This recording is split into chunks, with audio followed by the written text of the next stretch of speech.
Kwa kweli leo tulikuwa na kikao cha baraza madiwani, tumezungumza mambo mbalimbali yakiwepo kuhusu mji wetu wa Bagamoyo na maendeleo mbalimbali ambayo yamepatikana kwa kipindi hiki katika mji wa Bagamoyo. Lakini sasa hivi tumefanya vizuri sana, tumekwenda mpaka bilioni 7.6. Hii ni juhudi za makusudi ambazo baraza la madiwani, mkurugenzi, wafanyakazi wa halmashauri pamoja na mimi mbunge wa jimbo hili tunajitahidi kupambana ili kuhakikisha kwamba Bagamoyo yetu inakuwa kimaendeleo. Kwa kweli Bagamoyo hapo nyuma sivyo ilivyo sasa. Na sasa hivi Bagamoyo imekuwa kwa kiwango kikubwa, na sasa hivi mji ushatengenezwa master plan na master plan ishakuwa approved, bado tukuizindua master plan hiyo.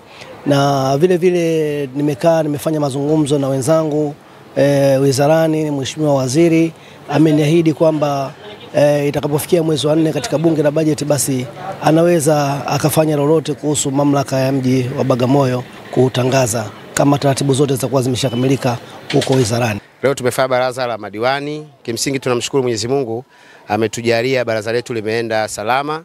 Ajenda zote tulizowasilisha mbele ya kikao chetu cha baraza la madiwani, ajenda zimejadiliwa kwa kina, lakini pia wajumbe wametoa maoni na ushauri mbalimbali.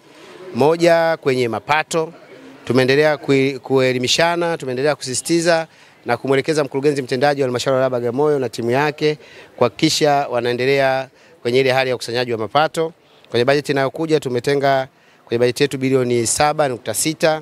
Kwa hiyo kama halmashauri bado tunatarajia kwenda mbele zaidi mwaka hadi mwaka katika kuhakikisha mapato ya halmashauri yanaendelea kuongezeka.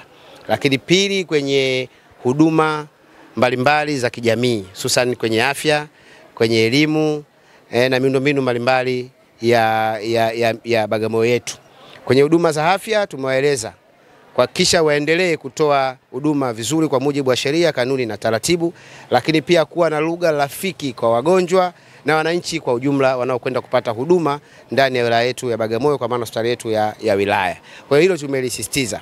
Lakini kingine tumewasisitiza juu ya bima, ya kwamba bima wafanye kazi masaa 24, kwa sababu ugonjwa hauna muda, kwamba muda gani utakuja, muda gani hautafika.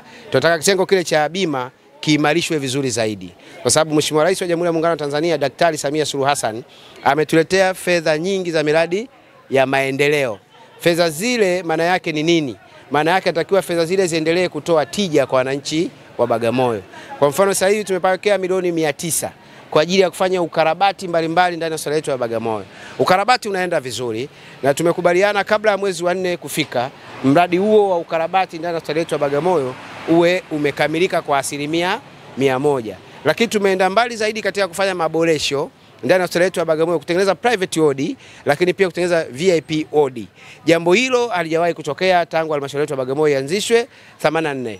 Lakini leo linaenda kutokea. Kwa hiyo ni jambo zuri na pia ni jambo lenye tija kubwa zaidi. Lakini kingine tumewaelekeza mkurugenzi mtendaji na timu yake, Bagamoyo tuna mpango wa master plan ya mji wetu.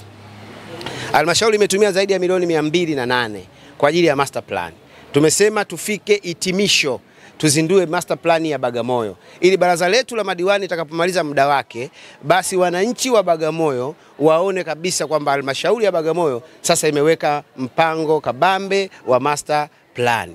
Lakini lingine, majengo la halmashauri.